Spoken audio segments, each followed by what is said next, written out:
Hello and welcome to the Unscathed Life podcast, a podcast that inspires you to push beyond adversity and rewrite your story. On the show, I'll be sharing some of the core principles that underpin unscathed living, a life I define as the intentional manifestation of your highest self, regardless of circumstance. My guests all embody unscathed living and will be sharing relatable practices that have helped them stay advancing despite adversity. My name is Toma Muswago and I am your host. Let's get started. Thank you and welcome to the show. Today I've got a phenomenal guest. I try not to say phenomenal too much, but to be honest, with this guest in particular, I think phenomenal is probably the most apt representation of who she is. She's a powerhouse. She's an author. She's a master of ceremonies. And not only that, she has trained several master of ceremonies, and she's just an engine room of pure excellence. And I've known her for a while, and I know that you will be just taken by her story today, and I can't wait to share her with you. So thank you so much, Joyce Daniels, for joining us today. It's great to have you. Thank you so much, Welcome. Thank you. I'm honored to be here, believe me, and well done in sharing these wonderful stories for the benefit of humanity. Thank you for having me. Thank you so much. So yeah, I see your beautiful smile, and the first thing I want to ask is, you know, who are you? Tell us more about you. I am a happy child. I've always been a happy-go-lucky fellow, always the life of the party. I saw a movie years ago, The X-Men, and there's this, what do they call mutants? There's this mutant called Wolverine. The Wolverine, he has this claws. Yeah, the claws, yeah. Yes. He helped me understand me. Wolverine is hurt and heals the moment he's hurt. He heals as he's hurt. He heals immediately. So when somebody needs to be pushed into fire to get something done, they send him. That's me. We are straight out from the cart. We are running into this one. Ooh, sister! No mercy! Because people ask me questions like, why are you always happy? Why is everything always... I heal quickly. The moment it has happened, I've healed, I've moved on. Right? So I'm that happy child. Beautiful. I'm a lover of dodo. With beans, with rice, with stew, with soup. I'm a dodo girl. I'm a beans girl too. But these days, I don't know, this swallow just gets me. Bad soup. I love exercising. It's something that really makes me happy. I enjoy exercising. I enjoy the fit life. For a long time, I've always said I wanted to live a healthy, sickness-free life. Maybe because from as young as age 8, I had battles with arthritis. Oh, wow. And by the time I was done with university, at some point I was alcohol dependent, even though I was only a closet drinker. So nobody really knew I drank, but I drank quietly because I was a good Christian girl who couldn't let the world know she was drinking. And at some point my liver was failing, but thankfully I would say I was delivered from that because it wasn't by my power alone. God had to rescue me from the smell and attraction to alcohol. Yeah. There are 9 children in the family. I'm number 7. Oh, wow.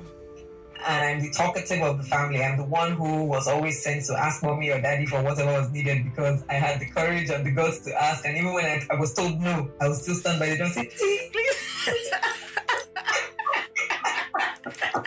They knew your talent. They recognized your talent early. I'm telling you, they knew it. I thought at some point I might have been a dancer or an actor or a singer because I do all of these things as hobbies. Just the same way I was speaking as a hobby. But then I decided to build my career as a speaker for different reasons. I'm that girl who wants to fulfill that thing called the abundant life. I want to get to heaven and the Father says, you lived the life I created for you. I don't want to get there and he says, you have the capacity to live life to here, but this is where you are. No. So I want to live life fully. And so I'm always on the move trying to get it done, even though I've started learning how to self-care, how to rest, how to enjoy myself here and again. That's Joyce in a nutshell. Oh my goodness. I just love how you just bring yourself to life. All right, thank you. So I studied human anatomy at the University of Port Harcourt. God knows why I studied that, but I did. I thought I was going to continue with medicine at some point, but when I was done with school and I went and I bought what's it called? A direct entry form to go back to school and study medicine. I was like, what's wrong with you? This is really not for you. You're not even really interested in it. You're a great science student, but the interest was waning, was lacking. So I left that off, and after youth service, I got a job with a fire safety company where I did quite well, but I was very restless. I knew that wasn't for me. I knew that whatever was for me would come from within, something in to give. I did not feel, honestly, that working just to earn money was enough. I felt I had to be adding some value.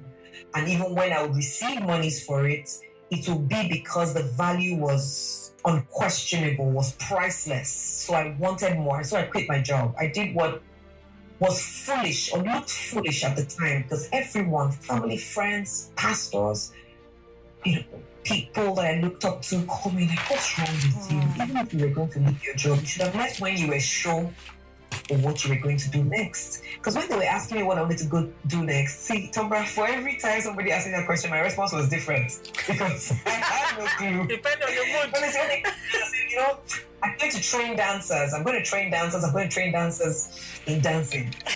Somebody else, what are you going to do next? I'll go makeup. I'm already a good makeup artist, but so I really wasn't clear. So I left my job, left Port Harcourt, moved to Lagos, and between May and November, I was really without a job. So I would go to the British Council to read in the library. I had my card, my card. So I was a member. I would go there, I was reading about biographies. I was reading about successful people. I was reading about people who were doing exploits. Some days I'll just go there with absolutely no clue what I was going to read. But there was internet, which was better than what we had. And our phones couldn't browse the way they browse now. This was 2007. So I'll just sit there in front of a computer and browse as much as I could, just for some sort of inspiration. Thankfully, an opportunity came for me to MC an event on the 11th of November 2007. I was in my friend's house. Somebody came in, said they were looking for an MC, and she was like, "Oh, haven't you heard about Joyce? Joyce is a fantastic MC." And she hyped me like, You're like, yeah. Who? Is that me? Me? But I took the opportunity gladly because I had been on stage since age 10, MCing all sorts of events for hobby or as a hobby. From the First Lady's Children's Concert, which was my first event when I was age 10, it was Miriam Babangida's event in Abuja, to events in school, friends, parties, birthdays, even weddings. I had a few weddings for fun. And people said I was great, but I didn't think ever that was going to be a path to build a career. So that day, the event was the launch of Sleek Hair and Makeup in Nigeria. The event was over, and amongst the many people who came up to say congratulations, you did a fantastic job, 3 people: Adesu Oyinokwe, T.Y. Bello, and Genevieve Naji. These were already role models and people we looked up to, and they came up to me to say you did a fantastic job. And I said, these people had no reason to tell me I did well. I was not popular, there was no fanzine. It means it was honest and sincere. Right there, I decided this is my job. This is here by my profession. I went into the restroom right there at 64B and Ifowoshe Street off Adeola Agbeko in Victoria Island, Lagos. I went into the restroom right there at the event. I looked at myself in the mirror. I said, "You are here by now." I anoint myself. Hallelujah. And I read the crown. And I said, "You're going to take this thing seriously, and you're going to build an empire. You will teach others to do what you do, because there must be other people like you who are trying to find themselves, who are restless like you." So right there, I just declared, and took it upon myself. Right there, another woman said to me she wanted me to MC an event for the next Saturday. This was Sunday night. She needed me on Saturday. And the rest, like they say, is history. Jobs kept coming. The event planner who got me that job, Ndidi Obioha, God bless her, she got me several other jobs and exposed me to right people, and I just kept on going. I had hoped that by my 5th year, I would start training other MCs. But when the 5th year came, I doubted myself. I said, what do you know that you want to use to train other people? There are those who have been MCs for 20 years, for 10 years. They haven't trained people. They haven't started training school. So who do you think you are? But I remembered that I had said I would train others, and I was learning on the job constantly, improving myself, getting feedback from clients, studying on my own. So in the 6th year, my friend Berini Dimafi Beresima called me and said, Joyce, we need to start your training school now. So we sat together, we fleshed it out, we came up with a name, we brainstormed together what it would look like. We came up with the curriculum for 3 days, the fees, he designed the flyers for free. Look, it was just like a miracle. And then we started announcing it on Facebook. At some point, I wondered, would anybody pay? I was asking for 60,000 naira for a 3-day training in 2014. Who was really going to pay 60K? And people called me to say, what are you going to train that you're asking for 60,000 naira? Somebody who was the head of a radio station called me, introduced himself. I was so honored, like, oh, wow. He said, I saw your advert on Facebook. Fantastic. I'm just wondering what credentials you have. What gives you the rights? What have you attained or achieved to train others? The audacity. The audacity. In fact, that was the audacity. So I took a step back. I thought, and I said, my experience, my excellence, and my drive for more. And if nobody else is offering it, I will. And that's why I'm offering it. And I can bet you nobody will teach them better than I will, because nobody else has this dream but me. And if they do, fantastic. The more the merrier. Let's have more professionals. And I gave him that response because I needed to block that negative energy he brought. I needed to stop it and send it out of my space immediately because I'm violent about what I let into my space. When I got off that phone, I said, you know what?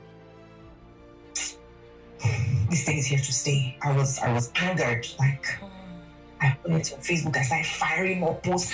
I started sending to people. I was sending to people's DMs. I was like angry. Like, everybody, take my program or die. Take my program or die. Oh, Tamara, it was good. 7 people signed up for that program. First event.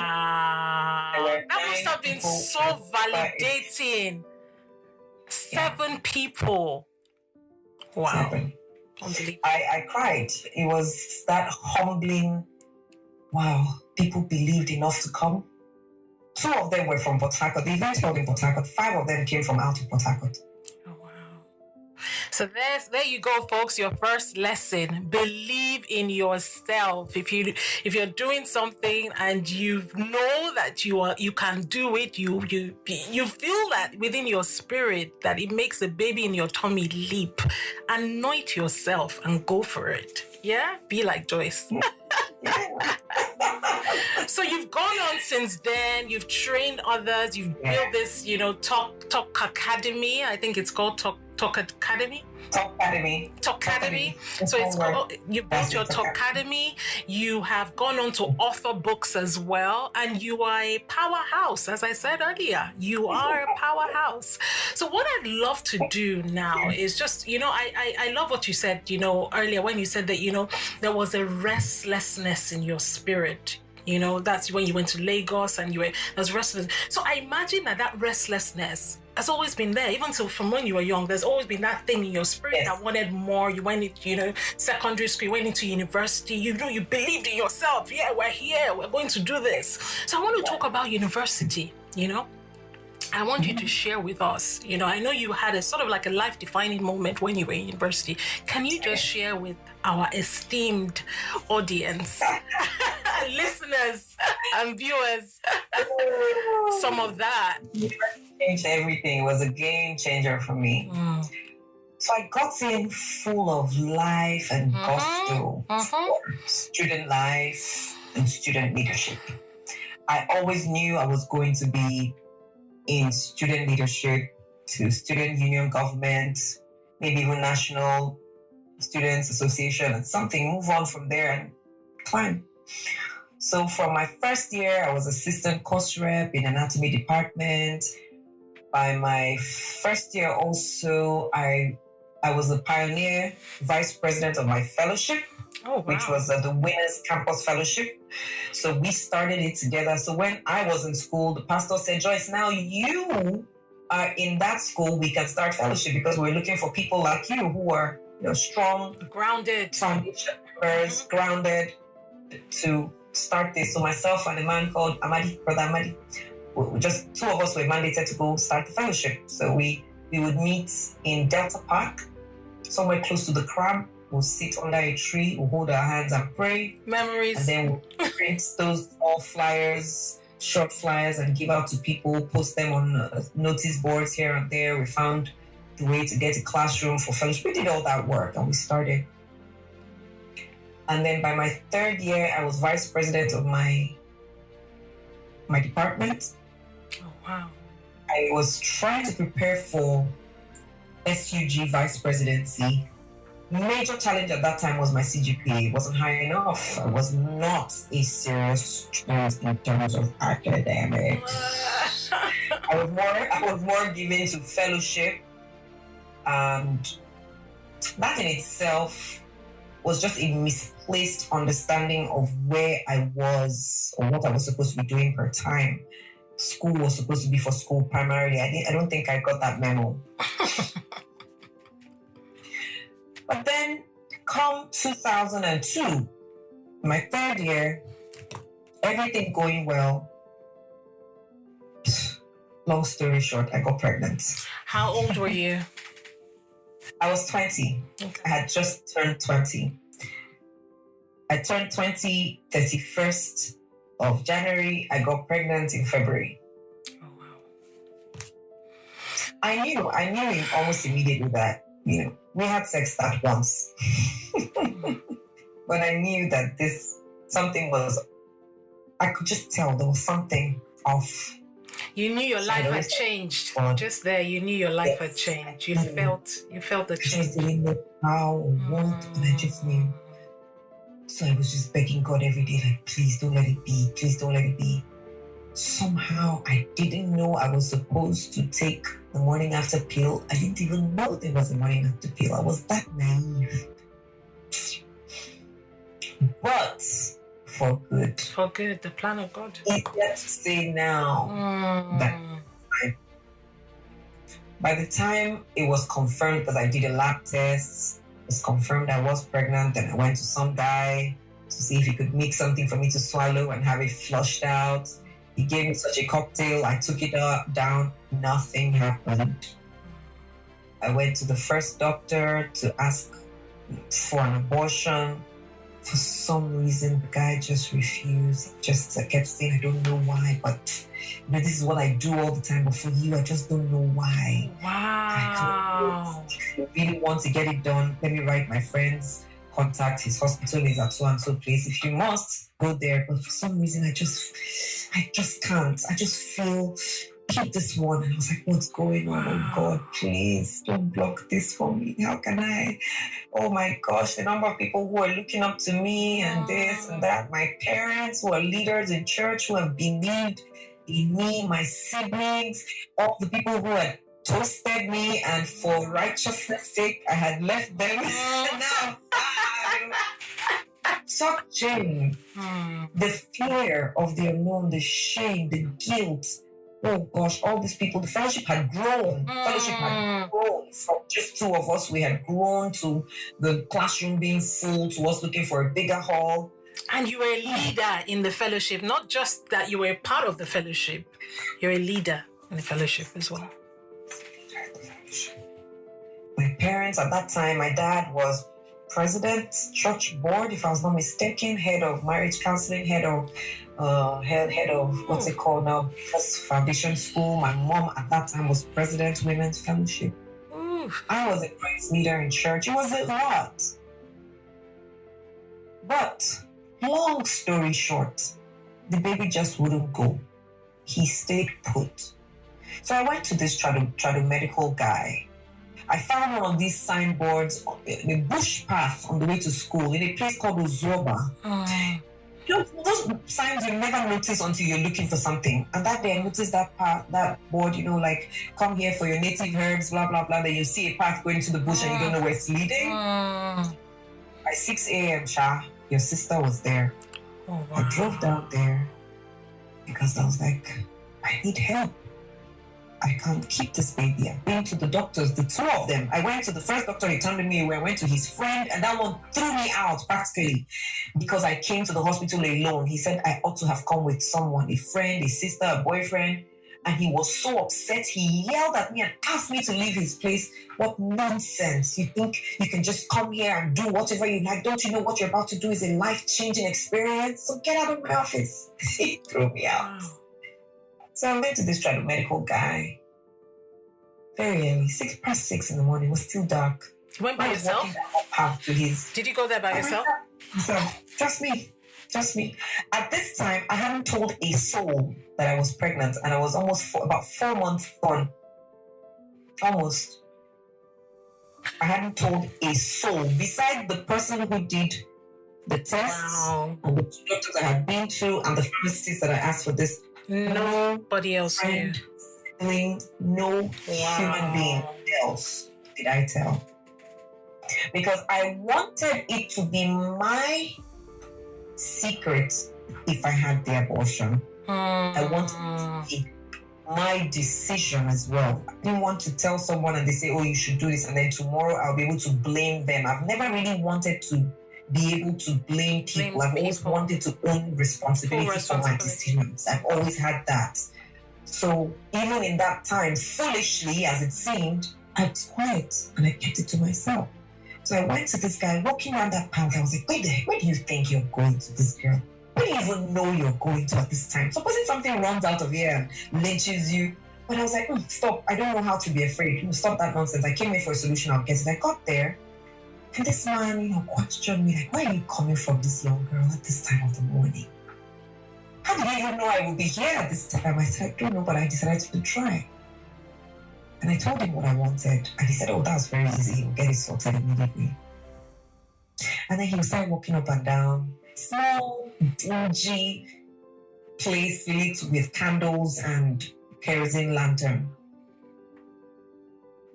And at some point he stopped and said, oh, is this your first pregnancy? I said, yes. So why don't you keep it now? He was speaking pidgin English. So why you don't go keep him now? I said, Baba, leave him. I don't call you and ask you for questions. Meaning, I didn't come here to ask you any questions. I didn't come here to compare with you. He had inscriptions all over. After I go come back, he will say, but as this one is your first pregnancy, now keep him. If it happen again, come the second time. I said, you find out you will be trouble the second time. Are you crazy?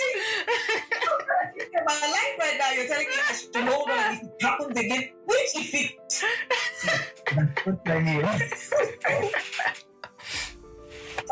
this man, after a while, after moving aimlessly, he was getting on my nerve.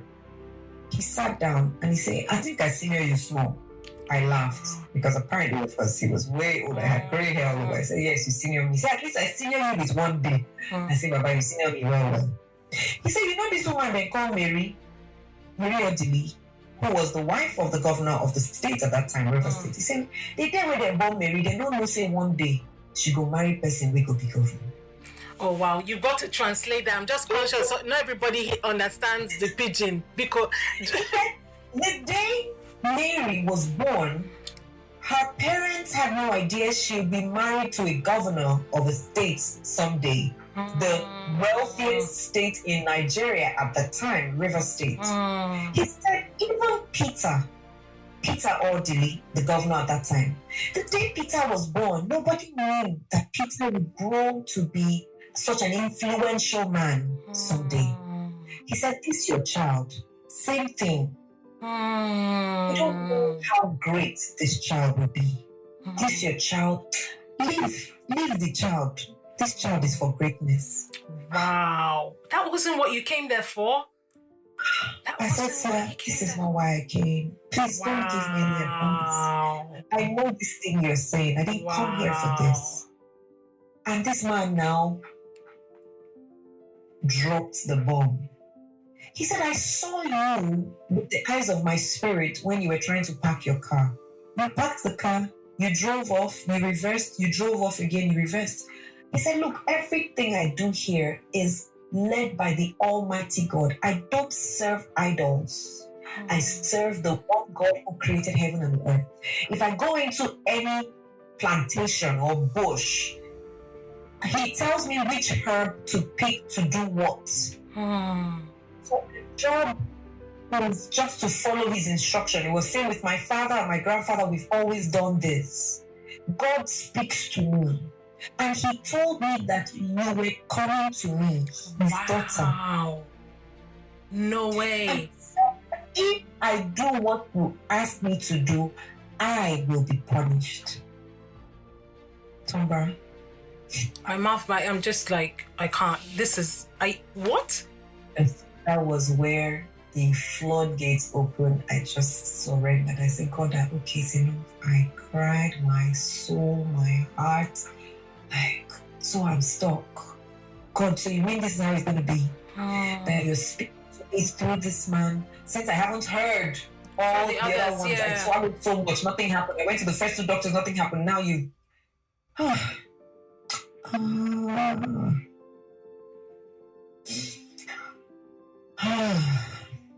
Okay, I hear. So I took my time and I cried well. I think that was the place where I started saying, "Cry, they wash eye." But tears have a way of helping you see clearly or clearer if you let them. So I cried to have better vision. And I stood up from there. I walked over to the car.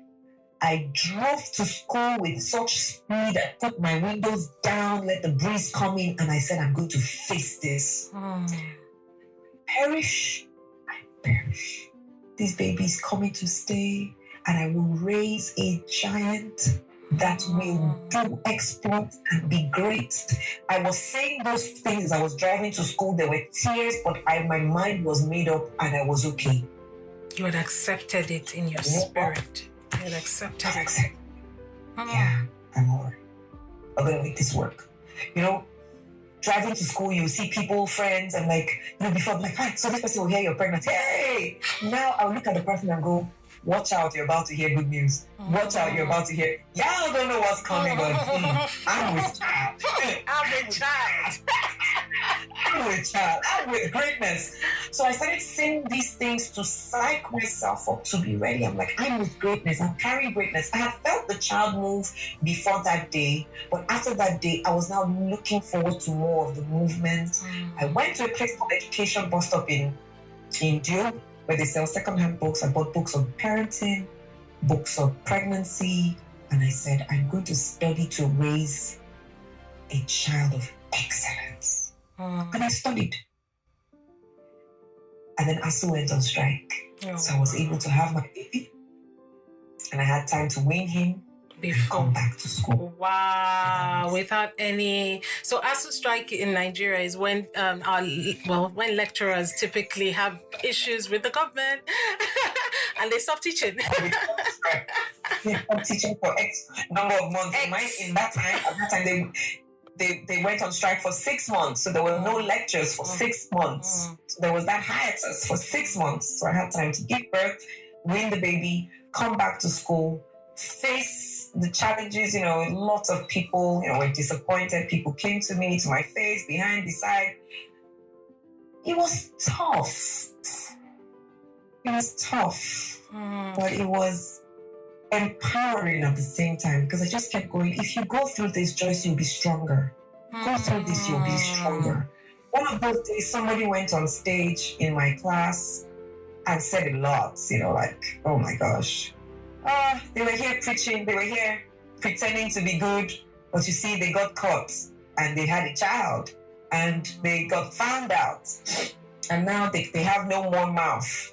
Oh, They've been silenced. And then people were saying to her, no, stop that, calm down. She was like, no, when they used to come up here to speak and make noise, whoever stopped them. But now they're ashamed. That day got to me. Oh, that day hit me. I cried. I said to my friend Movie, please give me your lab coat to leave the classroom, because by that time breast milk was just dripping all over me, tears, and I left. I still don't know how I walked out of that class that day. Like, I couldn't believe what was happening. I got into the car, I was shaking. I don't know how I drove home. But the moment I got home, I said, you know what? There's only one way to stop this. Baby, you're going to school with me tomorrow. The next day, I packed my baby with me and I took him to school with me. The next day, like, see, I didn't come here to play. This is my life. This is my destiny. And I can't give power to other people. So I need to take my power back. So I went to school with him the next day. Wow. Packed his bag. My mom was like, are you sure about this? I said, this is what will stop it. And Trombra. The very next day, I think it was a Thursday, if I'm not mistaken, I went with my baby. I left school that day with a lot of gifts. People were leaving to class to go into, areas around school to buy gifts. I got diaper gifts, detergent gifts, singlets, underwear gifts for the baby. I left with quite a lot of gifts that day. And it was a beautiful boy, quiet, so beautiful, so sweet. People were coming to carry him. Oh, is this him? Do you know what you've just done now? A master class on shame resilience. That's what you call a master class on shame resilience. That was beautiful to hear. Because usually when you feel shame, you hide. It's a counterintuitive move. It's a counterintuitive move. And I hope somebody is listening or watching this. Yes, I think it must have been led of the Holy Spirit, because I doubt that would have come from me, but I don't know. I just followed. Because what you did was you took your power back. You know it's shaming. They call it shaming your shame. So you can't even shame me because I have shamed everything. What can you say? You can't say I have a child because now everyone in class has seen the child. You can't say, it's like, what else can you say? You have taken the power. You shamed your shame. I shamed my shame back. We grew from there. That boy is going to be 18 in November. Look, for those who are watching it, does she herself look a day over 18? Let us think about this one. He's graduating valedictorian of his school. Look at that. He had the best score in the university matriculation exam. Wow. When I go to his school, I'm not known as Joyce Daniels. I'm known as David's mom. Wow. Because people go, oh, are you the mother to this boy? He's created his own kingdom. Wow. He's made us proud. Proud. He's represented his school in all sorts of competitions and programs in different cities. He has wiped my tears and given me cause to always have tears of joy. Always. He has never slept in a hospital. He has never been admitted. He has never had a broken anything. He's never been a problematic child. He's just a blessing. So yes, my whole life changed. My entire life changed. I want you to, Joyce, I want you to speak to somebody right now who has a past that they call a mistake. At the onset of the incident, to them it was a mistake. Like this shouldn't have happened. How do I erase it? Who has a past that they want to erase? What would you say to the person? Oh, I have only one thing to really say. I always say I can't teach from what I don't know. I can only teach from what I have experienced. There is beauty in every mistake, if we choose to call it a mistake. I now call it education cost. You learn something the hard way should you decide to learn. That mistake can take you to places where people without mistakes will never get to. So my past wife at that time, her name is Dele Bamboye. She came to see me the day I told my parents I was pregnant. By this time, I was about 5 months gone. I waited till I finished exams. So my parents were, of course, they were distraught. And then my dad went to see the pastor to gain counsel. The wife came to the house to see me, and she said, there are places you will get to I can never go, because they wouldn't want to hear from my head knowledge. They want to hear from your heart. Word. So the first time I was invited by an Anglican diocese, I was invited by a bishop to come speak to the women in their diocese because of my story with my baby. I sent her a message. This was like, David at that time must have been almost 9 years old. I sent her a message. I said, Ma, they started inviting me to all sorts of places to speak about this same story. So to that person who has a shameful past or something you wish you could erase, breathe. There's power in that story. Someone else besides yourself needs to learn from that story.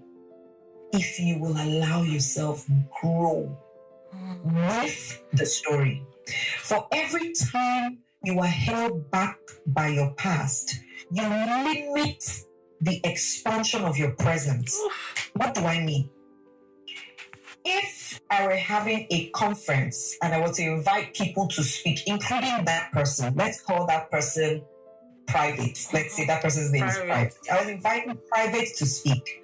Private would say, I don't know if I should go and speak because somebody might dig into my past. Okay, so when I get there, let me just limit myself to saying only this. In fact, you know what? Maybe I shouldn't even show up. Private sends me a message 6 hours to the event and say, I'm so sorry, I'm unable to make it. Private's present has been cut short because he or she has not confronted the past. Private's present has been cut short because he or she has not addressed the past.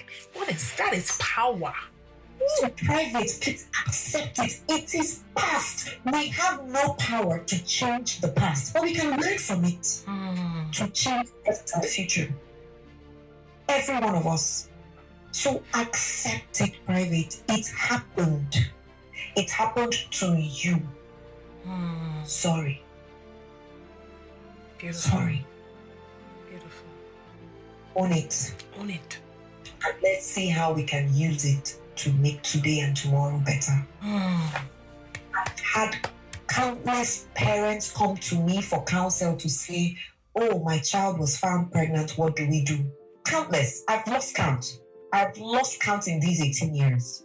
I've had pastors, church leaders, community leaders, philanthropists come to me to say, come and advise us. They might call me privately.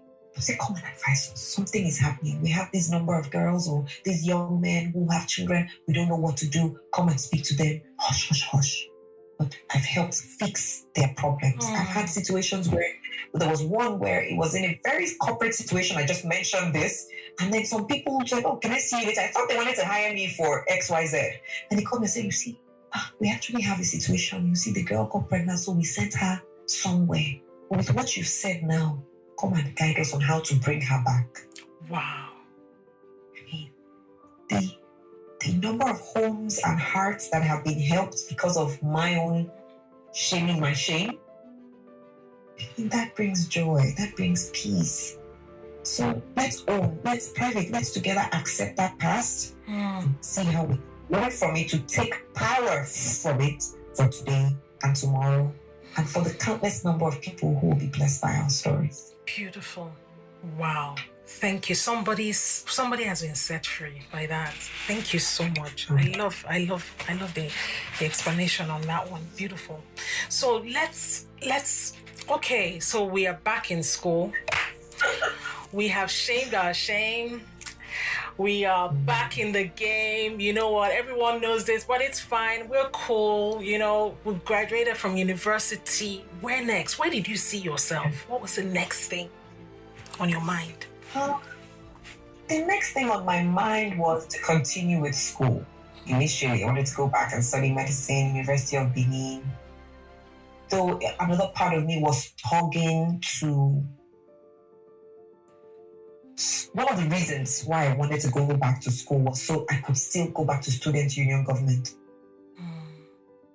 And that was unfinished business for you. It was unfinished business for me, and I really wanted it. But I knew that even school itself was going to be a struggle because I didn't know, I couldn't tell why, but I just felt that course wasn't for me to study medicine. I couldn't find the joy in it. And I always knew that joy was very important to me. Joy and happiness, very important. So I battled with that for a bit. And after a while, I said, you know what, just go get a job and just let's see. There was nothing completely clear. It wasn't concrete. I knew I wanted more. I knew I wanted a full life. I knew I wanted to be in a place of leadership and spotlight. Just didn't know how. So it was important to me that there was some joy and excitement and fulfillment. So I was just looking out for that opportunity. It wasn't clear. It wasn't clear. At least not until that 11th of November when I said, okay, yeah, now it's clear. It's clear. Okay, brilliant. No, I love it. I love it. Yeah, just guiding me where full life, fulfillment. I wanted fulfillment, joy, happiness, fulfillment, joy. So if I wasn't going to settle with and for anything that wasn't giving me fulfillment, joy, and happiness, no, those were my, what do you call them? My compass. That was my compass. Those three things together. Yeah, I love it. Great. So you come out of university, you started, your master of ceremonies, gigs, and, things are starting to fall into place. The next thing on everyone's mind is, marriage, everyone's asking you, Joyce, what's going on? What's going on, girl? What was that like for you being a single mom? What were the dynamics like for you? I never really considered myself a single mom. I was just someone making life happen. I had a few guiding mantra. Number one, I will never beg for the upkeep of my child. So I started working and doing business immediately whilst I was still in school. I had a phone somebody was using to help make phone calls. I was selling recharge cards. I was working with this investment company, so I could receive commissions on clients I brought in. I would help my aunt sell some jewelry here and there. I was just very enterprising. So I had that going. I didn't feel like I needed to marry, honestly. But I felt also that there might be some, some added benefits. Benefits, yeah, some covering, some succor in marriage. I didn't also 100% believe in butterflies or marry somebody you're in love with who gives you butterflies. I felt those things were fickle. So it was logical. Marry somebody who's chasing God, who will give you peace, who will run this race of life with you. And if you find happiness, well, great, but you guys will be okay. And so I found someone, good guy, good man, supported me. We had many things in common. And of course, like any other couple, we had some divergent views. And we happily got married. I was excited about it because I just felt we would make it work. It would. I wasn't keen on a wedding. I was never that person who envisioned how my wedding was going to be, what dress I was going to wear. I was never, ever that girl, ever. Even when my friends were like, oh, my wedding day, I always wondered, I just know I want to glow, make a lot of money and kind of have different priorities. What did you say? You said different priorities. You're like, yeah, I kind of have different priorities from you. Yeah. So when you were like, oh, where's the ring? Where's that? I'm like, yeah, I don't know what you're talking about, you know? So we got married in 2009. And that was... How old were you then? I was 27. Okay. I got married at 27. David was 7 at this time. And a year after we got married and moved to Uyo. His job had taken him to Uyo from Port Harcourt. So after we got married, I moved to Uyo with him. And we stayed together for 1 year. And then David moved in with us, and we had such a wonderful relationship as father and son. But we began to grow apart for different reasons. I had always said that for my 30th birthday, what I wanted was to know God for me. So I was going to spend a year or two before that birthday to study the word without the interference of man's voice. So I wasn't going to use a devotional. I was just going to use the Bible, different translations, concordance, dictionary, and all of that. The more I studied between my 28th birthday and my 30th birthday, the more I felt these are not the things I've known. These are not really the things I've been taught. Gosh, I'm seeing things that I'm like, what's going on here? And that's where our divergence began to expand. We weren't really seeing things the same way anymore. Even the things we saw as one were not the same. And these are important things that make the foundation of any home. And they're some of the things that were important to us. How we go to church, tithing, how we take care of parents and other people, who God is and what God permits and allows and all of that, how we relate with unbelievers and all those things we began to. But we had a peaceful coexistence until such a time when I felt that we were on the threshold to becoming sad if we continued in the relationship. I have given you life that you might have it more abundantly. I felt that our marriage was taking life from us, not allowing us to live the life more abundantly. And so I moved out. My husband was not interested in a separation. He didn't and still does not believe in it. He feels and believes we could have made it work. I didn't think so. I saw a number of things that I felt we would not converge. And if we're not agreeing on some of these fundamental things, we're lying to ourselves. So it was not a painful breakup for me. It was yet again a logical decision. I sat down, I put all these things in front of me, and I couldn't see how we could continue and be fulfilled and happy joyfully. Those three things are key to me. So I felt like we were living half lives. So our masts were our flags were half masts. Yeah. No, we're supposed to be full. abundant, fulfilled lives. I couldn't see how that was happening between us, so I left. Painful on a level, exciting on another, in that I feel we both have been given the opportunity for more. There can be arguments all day from scriptures here and there. I also know the scriptures here and there that I'm holding on to, and the relationship with God that I am at peace with. I will not preach to anybody, oh, come and leave your home.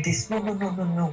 I would say find what works for you in line with God, what God has prepared for you, what you believe is up for you, for your plan, your future, because everyone is going to give account for himself. For himself, so know what you give account for. And it could have been a sad event in my life, but I can't really say it's sad. It's not anywhere close to being shameful the same way I had a baby. It's just an unfortunate happening. Like, this wasn't what the plan was, but it has happened. We'll be all right. You'll be all right. We'll be all right. Yeah, and we will be all right. We are all right. Love it. And in your usual style, you press on. You just press on. So Joyce, I wanna ask you, I love the series that you did on Instagram on resilience and bounce back ability. So I want you to share some of that. What does bounce back ability mean to you? Just share that a little bit without bounce back, the ability to snap back. I might have a roll around because from time to time I just like, Joyce, we need to bounce back. The ability to stretch and go through a mishap, go through a negative occurrence in your life and be able to recompose and keep moving. The ability to bounce back after a setback. It is only possible for this elastic band to bounce back because it has the ability to stretch. So stretching comes from a mental state of preparedness for anything that can happen. So first of all, nothing has happened, but I developed my mind to the point where I say, you know what? My mind is strong enough to deal with situations when they come. It was because of all the things I had known and studied that I had the guts to say, tomorrow I'm going to come to school with my baby after what happened today.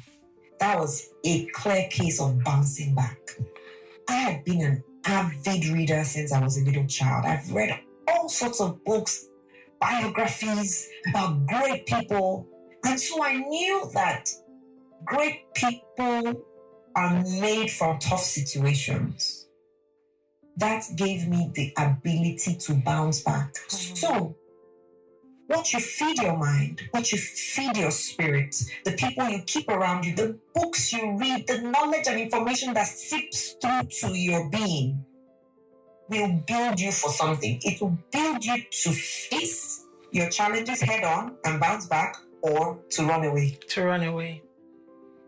So if you run away, I already tell what your makeup is. In fact, it says somewhere in the Bible, if in the day of adversity you failed, your strength is never there in the first place.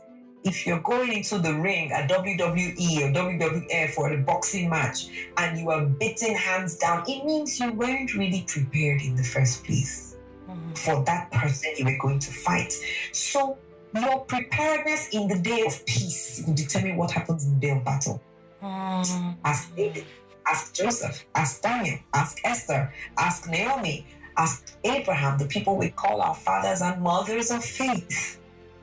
So to bounce back, there are few things that we must do. And I was able to gather these from my story. I like to always look back in my life and pick the salient points that I can use to teach and replicate. Number one is to accept that it has happened. I loved it. Accept a lot. I liked that how you depicted that, how you explained that when you were driving back to school. You say you had the windows down and you cried. That was your acceptance, saying, you know what, this is happening, and you were facing it head on. don't deny it, because when you deny it, you just keep lying to yourself and you keep deferring the truth. So accept it. Next point is learn from it. What and what can I learn? There are several things, but pick one or two, or pick as many as you can find. Another point is stop resentment. The other word will be forgive, but I always prefer to say stop resentment, because when I say forgive, some people go, Joyce, forgiveness is not so easy. But when you look at forgiveness as an act of stopping resentment, resenting yourself or resenting the people who were involved in your mishap. So I made a promise that day when I was driving to school from the Babalawo's place, from the native doctor's place. I made a promise to God and to myself and to my son. I wanted a boy, by the way. By the time I was going to say, okay, God, see the baby, make me a boy. Thank you. I said, I will not resent anybody who mocks me, because they will be doing it from a level of their own understanding. Yes, I disappointed them. Yes, I let them down. So it's okay for them to be angry. So I was so resolved. I will never stay angry. I will stop it before it even starts. I never was. So when people came to me and said all sorts, oh gosh, Toba, some people said harsh things. I was in university then. Me too, I heard some. Of course. So I remember when I see the people now, some people said some to my face, like they called me and said, Joyce, you know you're second hand now. Nobody's going to marry you. No way. I'm telling you. Some were like, you're just going to be roaming the rest of your life. Yeah. And I think there was an element of it. There was an element of it that was just around the expectation, because they had put you on this pedestal. So that in itself, yeah, they put you on this pedestal. They saw you. They were like, what? So like, you disappointed us, you crashed, and God will punish you for it. One woman actually told me that God was really going to punish me for it. Oh my gosh. And all I felt was, God, don't hold it against her. She's speaking out of her pain because I disappointed her. I am sorry. I'm sorry. So when in 2014, if I'm not mistaken, or 2015, she sent me a Facebook message. That woman said her daughter was going to turn 21 and she hopes her daughter will be like me. Wow. Full circle moment. Wow. I looked at that message for at least 4 days before I responded, because I didn't even know what to say. It was from a place of joy, like, wow, that's amazing. 12 years later, right? So it was good. So learn from it. Stop the resentment. Count your blessings so that you can give thanks. Thanksgiving has a way of empowering you when you are able to count what is working. I'm grateful that I'm alive. I'm grateful that there is hope. The child is fine. In my case, I'm still in school. I've graduated with a 2-2. I didn't make 2-1, but I also didn't come out with a third class. Yay! He's not owing school fees. We're not owing school fees. We're healthy. I'm going for youth service. Count your blessings. Everything. There is safety. I'm in good health. Look for it. I am not where I want to be, but I'm also not where I could be. Or I was. Actively search. So I am an avid Thanksgiver. I am forever, minute by minute, thanking for something. And so I'm also not surprised when certain things open and certain things happen, because I know that's what happens to someone who is living the life of gratitude. So let it become a lifestyle. There's a time I had my alarm set for every hour, every waking hour. So 6 a.m. to 9 p.m. That was like 2012, 2013. My alarm will ring every hour to remind me to give thanks. Wow. I did that for about 3 years plus. So every hour, and I'll go, thank you for what has happened so far. Okay, today I had breakfast. We had enough money for breakfast. Thank you. Every hour, there was time I was traveling by road from Uyo to Lagos, and at some point somebody was like, what is this thing that keeps ringing every hour? I'm like, oh, it's my alarm for what? I said, I give thanks for what? And that's how I started talking in the bus. And they were asking me questions. So the next time the alarm rang, everybody was like, okay, so give thanks for this, give thanks for that. And the journey has been so far. I love it. You know, I made friends. Some of them I'm still in touch with till dates. Love it. It just changes the game. Love it. It helps us bounce back. That's the power. And if you're able to bounce back, you become an authority. From you. If I wasn't able to finish school, maybe today I was selling food under one tree somewhere, I would not be an authority to be, hey, yeah, look at her, poor girl. You see, she had a baby and she couldn't cope, and there she is. But because I was able to bounce back through resilience, the right knowledge, believing in God and my anchors, here I am on your show. Exactly. There you go. There you go. There you go. Who would have thought that back then in Unipod I would be interviewing you about, like, who would have thought? About the same thing. No. Who would have thought? No. No, it's amazing. Honestly, this has been a masterclass. That's what I call it. An absolute masterclass in shaming your shame. I think that's the one that will stay with me forever. Like, shame resilience. I hope you guys have taken that. And I'll just let you leave some, final words. First of all, before you can leave in for final words, so where are we? Where are we in about 10 years? Let's project. What are you projecting for yourself? I smile.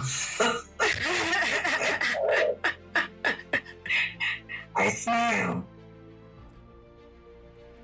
Number one, I will be a frontline national leader in the country. Love it. Whether by election, by appointment, or by employment, I will be a frontline leader in the country. I will be a name to be reckoned with on the African continent because governments are going to seek my help to structure policies in their states. Love it. I know it the way I know you sitting here in front of me. I see it every day. I know it. I will be married with crazy wild love. Sister!